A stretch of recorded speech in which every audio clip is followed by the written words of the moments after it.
হাসিনা দিল্লিতে নির্জন বাড়িতে আছেন, সুযোগ নেই বাইরে যাওয়ার। 5ই আগস্ট দিল্লির হিন্দন বিমান ঘাঁটিতে হাসিনাকে বহনকারী বিমান অবতরণ করে। এরপর তার নিরাপত্তার দায়িত্ব নেয় ভারতীয় বাহিনী। আন্তর্জাতিক পুরস্কারপ্রাপ্ত অনুসন্ধানী সাংবাদিক সেলিম সামাদ ভারতীয় সংবাদ মাধ্যমে নর্থ ইস্ট নিউজে লেখা এক প্রতিবেদনে দাবি করেছেন, শেখ হাসিনা দিল্লির কাছাকাছি একটি বিমান ঘাঁটিতে নিরাপদে বাড়িতে আছেন। সেখান থেকে তিনি কারোর সঙ্গে যোগাযোগ করতে পারছেন না। সেলিম সামাদ তার প্রতিবেদনে এক অজ্ঞাত সূত্রে বরাতে লিখেছেন, সূত্রটি নিশ্চিত করতে পারেনি 5ই আগস্ট শেখ হাসিনা যখন হিন্দন বিমান ঘাঁটিতে যান তখন তাকে গৃহবন্দী করা হয়েছিল কিনা। তবে সূত্রটি নিশ্চিত করেছে প্রধান উপদেষ্টা ডক্টর ইউনূস শপথ গ্রহণের পর মোদির সঙ্গে যখন প্রথমবারের মতো টেলিফোনে কথা বলেন, এরপর হাসিনাকে একটি নিরাপদ বাড়িতে নিয়ে যাওয়া হয়। মোদি ইউনূসের কথোপকথনের কয়েক ঘণ্টা পর হাসিনার যোগাযোগের সব ডিভাইসে বিঘ্ন ঘটে। এরপর থেকে তিনি আর কারোর সঙ্গে যোগাযোগ করতে পারছেন না। সূত্রটি আরও জানিয়েছেন, হাসিনার ওই বাড়ির বাইরে যাওয়ার অনুমতি নেই, এমনকি ঘাঁটির ভেতর সেনাদের জন্য থাকা একটি সুপার শপেরও যাওয়ার সুযোগ পান না তিনি।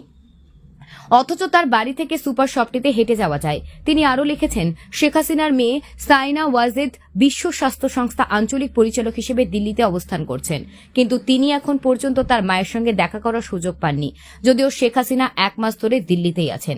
শেখ হাসিনা যখন ভারতে পালিয়ে যান তখন ছেলে সজীব ওয়াজেদ জয় জানান, তিনি দিল্লিতে গিয়ে মায়ের সঙ্গে দেখা করবেন, কিন্তু জয়কে দিল্লিতে আসতে বারণ করা হয় কারণ তিনি এসে দেখা করতে পারবেন না। এছাড়াও হাসিনার ফোনের সংযোগ বিচ্ছিন্ন করে দেওয়া হয়েছে, ফলে পরিচিত কারোর সঙ্গে কথা বলতে পারছেন না তিনি। হাসিনাকে যে নির্জন বাড়িতে রাখা হয়েছে সে ব্যাপারে তার ছেলে মেয়ের নীরবতা স্পষ্ট। এই সাংবাদিক আরও লিখেছেন, হাসিনার সঙ্গে দিল্লিতে আছেন তার বোন শেখ রেহানাও। যদিও রেহানা ব্রিটিশ নাগরিক, কিন্তু তিনি শেখ হাসিনার সঙ্গে সেখানে আটকে গেছেন। তিনি জানিয়েছেন, শেখ রেহানার মেয়ে টিউলিপ সিদ্দিক যুক্তরাষ্ট্রের আইনসভার সদস্য এবং জুনিয়র মন্ত্রীর দায়িত্ব পালন করছেন। তিনি যুক্তরাষ্ট্রের সরকারকে তার খালা হাসিনা এবং মা রেহানাকে সাহায্য করার জন্য কোনো অনুরোধ করেননি বলে প্রতীয়মান হচ্ছে।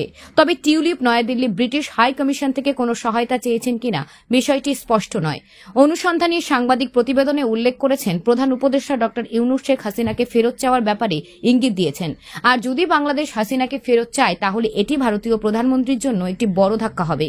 তিনি লিখেছেন, যদি বাংলাদেশের অনুরোধের পরও ভারত হাসিনাকে ফেরত না দেয় তাহলে তাদের যে ভাবমূর্তি ক্ষুণ্ণ হবে সেটি তারা কিভাবে কাটিয়ে উঠবে এখনই বলা যাচ্ছে না।